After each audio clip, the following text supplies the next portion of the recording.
But in the division where one of the teams will play tonight and another one of the teams will play tomorrow night, the Giants taking control, fourth straight win, going to Seattle and doing what few can ever do, beating the Seahawks. Are you kidding me? The Seahawks struggled last Monday night with the Eagles, and then they lost not to Daniel Jones, not to Phil Simms, not to Eli Manning.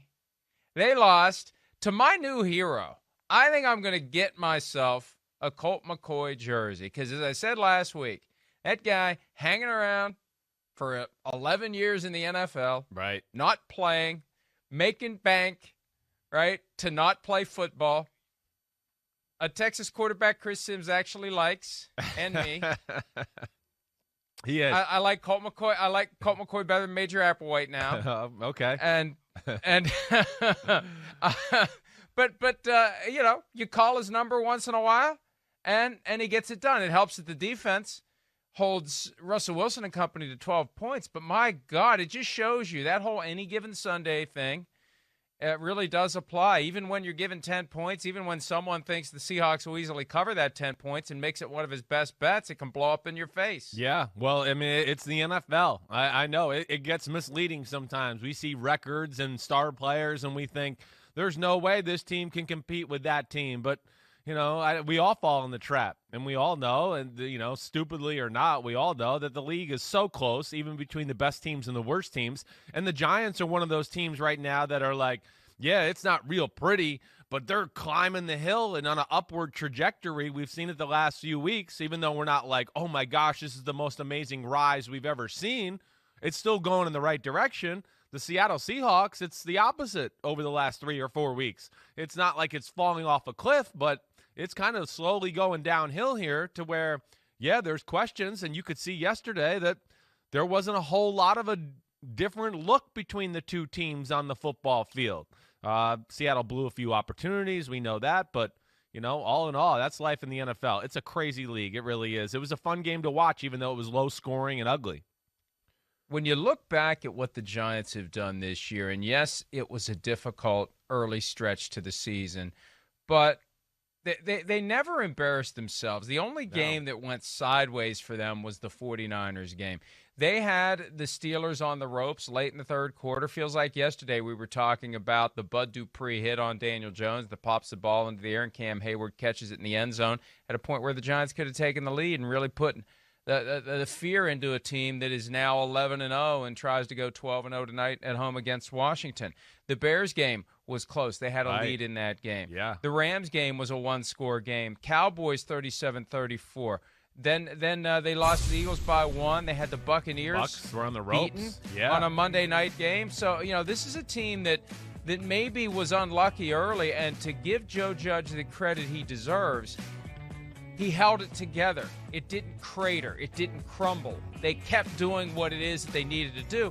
And look, they're undefeated since the Week 11 bye week, and that was the week that he told Mark Colombo, get the hell out of here, and I thought that could blow up on him, and it didn't. That ended up being perhaps the best move he's made. It's galvanized the team, and here they are with their signature win. On the day that the Browns got their signature win over the Titans, the Giants got their signature win over the Seahawks, Chris. Yeah, I mean, it was impressive, and it was. It's a signature win. I mean, signature win, I think it's beyond that for the New York Giants. I mean, you know me. I'm a Giants fan. There hasn't been much to root for here the last few years. This is as big a win, I think, for the Giants football team. And I'm serious, Mike. When do you think? This is the biggest win in the last 2 or 3 years, really, for the organization in a lot of ways. And I think, you know, between the winning streak we're looking at right now and some of the games you talked about, hey, like teams like the Rams, they don't want to play the Giants in the first round. You know, as much as that might look good on paper and everything like that, the Giants have some redeeming qualities that I think are, you know, what's really helping them. The first thing is O-line has come together. And I think you saw Dave, I'm going to mess his name up again. DeGuglielmo. I got it. DeGuglielmo. Yep. I should know this. I mean, I only grew up around 9 million Italian people in northern Jersey. But either way, he adds an attitude to the football team. But the biggest thing yesterday to me, and we've talked about this a lot, Mike, is the size of that Giants front on the defensive side of the ball. And the fact that they can just rely on those 4 guys more times than not and say, we're not helping you. We got Russell Wilson and DK Metcalf here. We're not putting any safeties in the box. We're not blitzing. We're keeping people back in coverage. And we think you big suckers up front can handle it all. And, just to say how big they are, I mean, when you have a guy like Leonard Williams, who's your defensive end, he's 295, 300-pound player. That just tells you the size of their defensive front overall. And to me, that was the thing that was their biggest advantage yesterday and stuck out about the football game. And this is a team that hasn't won a postseason game since Super Bowl 46. Man. They've been to the playoffs once since then. It was the boat trip loss to the Green Bay Packers, 2016. Ben McAdoo took the team to that level. And I was just scrolling through their victories from 2016. I mean, nothing really jumps off as this level, this magnitude, going into Seattle, beating one of the best teams in the conference in their own building, a place where it's very difficult to win even when no fans are there, with a backup quarterback, with Colt McCoy. This was the moment we saw that Daniel Jones was doubtful with the hamstring injury he suffered last week against the Bengals. You scratched it off. Oh, there's no way the Giants are going to win this game. They're not going to go out there and win. And this was the and several teams this year, the way it's fallen, the way the schedule has gone, they've gotten the New York teams back to back. The Browns get them coming up back to back. The Seahawks are in the midst of back to back. The 49ers got them back to back. And we just thought this is 2 easy wins for the Seahawks. The talk last week, hey, they got the easiest schedule down the stretch, and they're just gonna get on a roll, and maybe they're gonna be the 1 seed. Well, not if they play like they did yesterday, especially against a backup quarterback in Daniel Jones. And now they got to get themselves right for the Jets coming. Can I even say that with a straight face? Yeah, not really. Themselves right for the Jets. The Jets reeling. The Jets turning 1 loss into 2, or a 12 into 15, as the case may be. Yeah. Let's hear from Russell Wilson on what went wrong yesterday for that team's offense. Whatever he cooked caused a case of food poisoning for everyone involved. Here he is. I think the reality of this story was we weren't able to capitalize on opportunities. I always talk about them, game-altering plays. We didn't have those plays, unfortunately, today.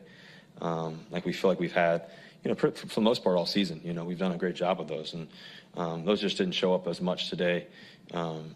Unfortunately, and they stopped us on some key situations, situational football, they stopped us. So, and then they score, right afterwards. So I think that's where it was. Let me be fair here, because a couple of weeks ago I thought Aaron Rodgers wasn't sufficiently upset after the Packers lost to the Colts. I feel like Russell Wilson's trying to sell me a reverse mortgage. Yeah, a little bit, right? Yeah, I know what you mean. I know what you mean. You're right. It was like he was sitting there ready. He was ready to tell a story of the game and why it went wrong, certainly.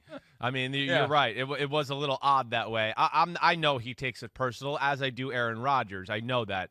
It does come off sometimes. Yes, these guys can compartmentalize it because it's your life, everything. You got to try to move on and just go from there. I promise you, when he sat on the couch when he got home with his family, he went there and went, man, I can't believe we lost that game. And I bet you it bothered him all night, but it was a little bit of a weird look there. I'm with you.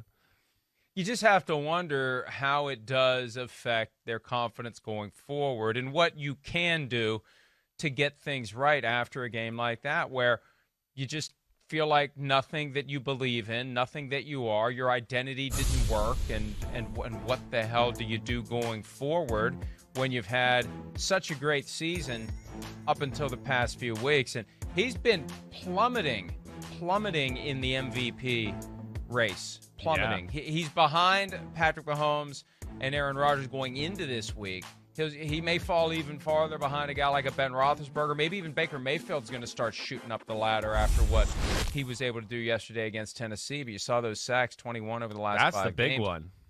I'm just, it's perplexing, especially because that narrative got locked in so early in the season. And we love our September narratives because then we don't have to use any additional brain power to go back and change them. But it feels like a very long time ago that the Seahawks seem to be soaring to the 1 seed, and Russell Wilson seemed to be headed to a unanimous MVP award, Chris. Yeah, no, that's gone. I mean, MVP, Yeah, I think that's out the door. Maybe he gets a few votes. It's going to take something special down the stretch for him to like get back there. They're going to need to run the table maybe. Maybe can lose one other game, but are going to have to do something statistically pretty special. But I don't see how you could watch it right now and think that his play is on par with Rodgers and Mahomes. And, yesterday specifically, Mike, this Patrick Graham, defensive coordinator for the Giants, I know you've heard me talk about him a few times. We talked about the defensive line, what they did, their ability to rush and collapse the pocket with 4 people constantly, just like we talk about with any great quarterback. I don't know what they were doing on the back end. I won't really know until I watch film, but it was always coverage. There was always eyes on Russell Wilson, and he seemed uncomfortable as far as not that he was getting pressured right as he dropped back all game long, but just never seemed like he was throwing a ball on rhythm. Like, hey, 1, 2, 3, 4, 5, hitch, step, throw. That guy's open. Boom. Now, here we go. It was always get to the top of the drop. Let me hop because nobody's open. Let me move and hop a little bit more. Nobody there again. And obviously good game planning on the Giants side of the ball, but yeah, the offense for the Eagles has been a little bit the Seahawks has been a little bit hit or miss lately. And it is amazing when you think how the weapons have developed there, and maybe it's a good thing that they get Josh Gordon in a few weeks. Maybe they need him. DK Metcalf and Tyler Lockett not able to get it done. They were getting covered yesterday. And the fact that the sacks averaged 4.8 seconds, right, the 5 sacks, that just shows you that they were confusing Russell Wilson, not letting him think guys were open, keeping guys from getting open, keeping him from getting rid of the football and forcing him to hold on to it, and then doing the hard part, which is tracking him down and corralling him. Seeing him against Kyler Murray twice this year really took a little bit of that gleam off of the idea that he darts around like the Tasmanian devil. He's not as fast and as elusive as Kyler Murray, but still, he's one of the most elusive quarterbacks in the NFL. Right. And it's amazing to think that he got himself sacked so many times when he did have time for the play to develop and to bail out on it and take off if that's what we want to do. We've seen him do that so many times. That's the other credit to the Giants. Not only did they cover the receivers, but they sealed off the running lanes for Russell Wilson. They definitely did. And, if anybody that watched the game or, you see highlights or whatever, you'll see so many times where, they never over pursued, right? That's where we see people get in trouble with Russell Wilson. The all-out, pin your ears pass rush, they fly by him on the edge, and now there's these big gaps in front of him, and, of course, big defensive tackles aren't going to stop him. But the Giants didn't play it that way. They played like we've heard Coach Dungy and Rodney talk about so much what New England does to scrambling quarterbacks. And, of course, this is a New England coaching staff, and that's what they carried over there. So that was really impressive. They took away the two things, that we think are special about the Seahawks, and that's Russell Wilson and DK Metcalf. I know Metcalf had 5 for 80, but it was, too few and far between, and a lot of it was late in the football game. So I don't know, Mike. You tell me. I mean, we've gone from the Seahawks to, wow, they look unbelievable. Russell Wilson's going to win the MVP. Looks like they're going to win the number 1 seed. To now we're sitting here. I mean, they're in danger of, like, you could sit here and go, the playoffs. The playoffs are a real conversation now after that loss yesterday. With their schedule coming up and some of the teams they got, I don't know where this goes. It's going to be kind of interesting to watch here down the stretch. Well, it definitely is, and there are going to be some good teams that don't make it in the NFC because you've got the Vikings, you've got the Cardinals are still in it, and the 49ers are coming up hard, and they finished the season against the Seahawks.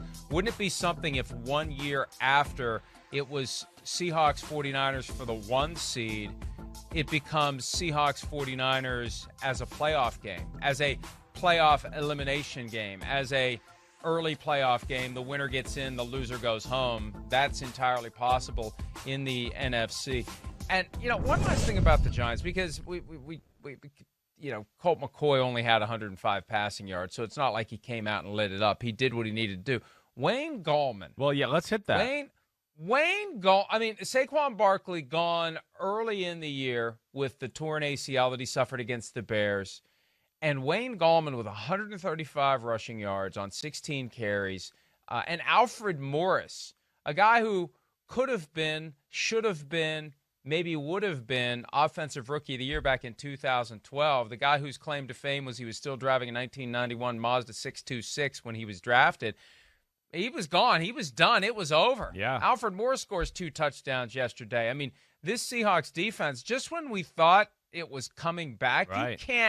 you can't lose to backup quarterback, backup running back, and running back who, has like a flash of, oh, yeah, I remember Alfred Morris every 3 or 4 years now. Yeah, I mean, it's disheartening for a team like Seattle who's putting, they consider themselves Super Bowl caliber, but that's really, other than early in the game, the Seahawks blew a few opportunities. They were up 3-0. They were driving. Russell Wilson fumbled a snap. They blocked a punt and blew an opportunity to score a touchdown and only got a safety. That was a big moment in the game. It was only Seahawks around. Someone's got to bat that ball back in the field of play so the Seahawks get a touchdown instead of recovering it out of bounds and only getting a safety. They left points on the field. Other than that, Mike, what you're talking about, you're exactly right. It was the biggest thing that happened in the game. The third quarter, the Giants' O-line just took over the football game. There was 2 running plays that I saw when I keeping my eye on the game yesterday.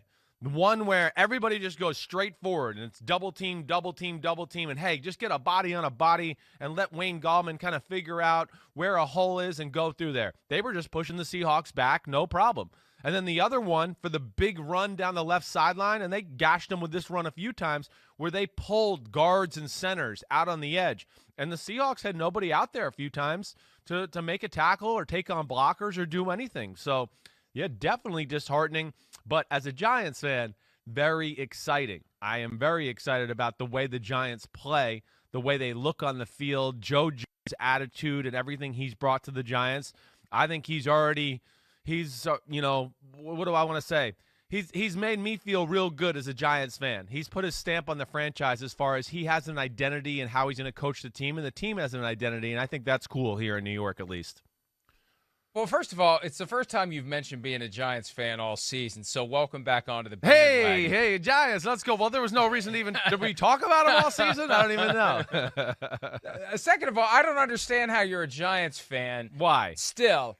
Because you played in the NFL, you played for the Buccaneers, right. You never played for the Giants, and I admire the fact that you maintained that little kid rooting for his dad dynamic even after you went through the meat grinder, literally and figuratively, that would have made you jaded about the whole concept of being the fan of the team that you grew up rooting for. Because I just feel like once a guy goes through it as a player and comes out on the other side, it's pretty much done. It is. I know what you mean. It is like that, I think, in a lot of cases for players or anything like that. And there was a part of me, Mike, for a while that I was mad at the Giants.